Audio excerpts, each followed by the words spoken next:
The Lovely Place channel is a little bit like an encyclopedia. Tune in and you never know what you might discover. Anyway, today's story is Mog and the V-E-T. When I first picked up the book, I thought, oh my goodness, what does it mean, Mog and the V-E-T? And then I looked at the way it's spelt, and Mog is spelt horizontally and V-E-T is spelt vertically. And once I'd worked that out, I knew what the story was going to be about. Mog and the V-E-T has been written and illustrated by Judith Kerr and read for you by the Lovely Place channel. So without further ado, let's get stuck into the story. Mog and the V-E-T. One day, Mog was trying to catch a butterfly.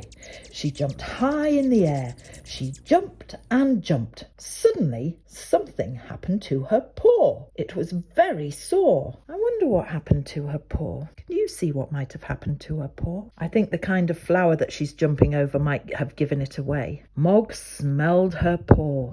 It was still sore. Then she licked it, but it was still sore. She tried to walk on it, but it was very, very sore. Mog thought, I've got 3 other paws.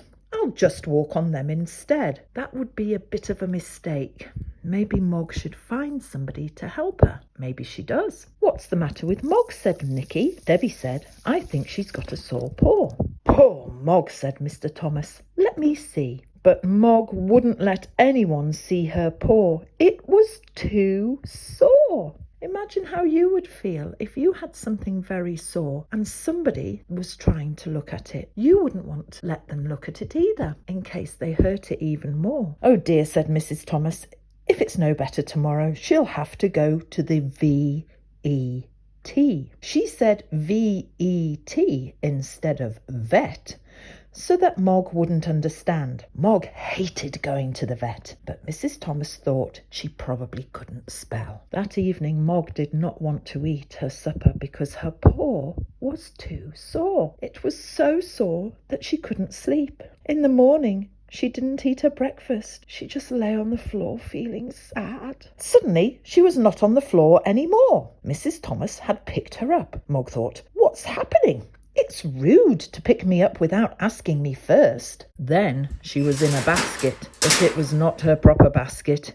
It was a nasty basket that shut her in. Mog did not like that basket. She meowed a big meow. Debbie said, it's all right, Mog. We're taking you to have your paw made better. But Mog just wanted to get out of the basket. Then they were in a car. It made a big noise and all the houses and trees and people rushed past outside. Mog knew that was not right. She meowed and meowed. And if it had been our cat, he would have been sick and done a poo as well. At last the houses stopped rushing past and suddenly Mog was in a room. It was a room with lots of other animals. Mog thought, I knew it. I knew it. This is the place I hate. And she meowed more than ever. The other animals were sitting quietly with their people. They were surprised to hear Mog make so much noise. It's all right, Mog, said Debbie. It's all right, Mog, said Nicky. It's all right, Puss, said the nurse. But Mog wouldn't stop meowing. After a while, the other animals thought perhaps Mog knew something they didn't. The dogs began to bark, the parrot began to squeal, even the hamster said, eek, eek. I don't think hamsters make that noise, but, we'll let Judith carry on. They made so much noise that the vet came to see what was happening. Oh, it's Mog, said the vet. I thought it might be. Perhaps I'd better see her first. Mog suddenly thought she liked the shut-in basket after all.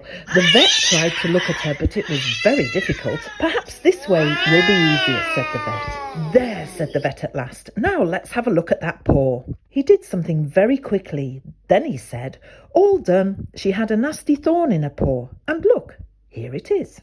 Now, I'll just give her a little pill and tried to give them a pill. I think you know what the problem is. Oh dear. Ow, said the vet. Oh, Mog, said Debbie. I'm so sorry, said Mrs. Thomas. Watch out for that cat, shouted the vet. Quick, catch it, shouted the nurse. I'll catch it, thought a big dog. And I'll catch it too, thought a little dog. But I'll catch it first, thought a third dog. Heel! Sit! Stay! Come back! Shouted the dog's people, but the dogs took no notice. They're all going wild, shouted the nurse. The hamster got mixed up in the wild rush. The vet got mixed up in it too. Stop! We can't have animals going wild, said the vet. The dog's people all shouted, heel! Sit! Stay and come back! Again, and after a while, the dogs stopped. Come on, Mog, said Nicky. You're a very silly cat. Back into your basket, said Debbie. Goodbye, said the vet. I think she'll be all better in the morning after a good night's sleep. And that night, Mog did have a good sleep. But the vet did not have a good sleep. The vet had a dream. It was a dream about wild animals. Mog had a dream too, but it was a lovely dream. Mog dreamt that she was a butterfly. And in the morning her paw was no longer sore. It was not sore when she licked it. It was not sore when she walked on it. It was not sore when she jumped up high. She was better. She was all better. She was totally, completely better. And the vet was almost better too. His poor finger. That's the problem with being a vet, isn't it? Sometimes your patients are not behaving properly. Anyway, thanks very much for listening to the end, folks. I hope you enjoyed this latest story. I am improving all the time in my editing and story reading skills, I hope. If you watch some of my earlier videos, they're not nearly as polished as this one is, and hopefully I'll be able to make more videos for you in the future.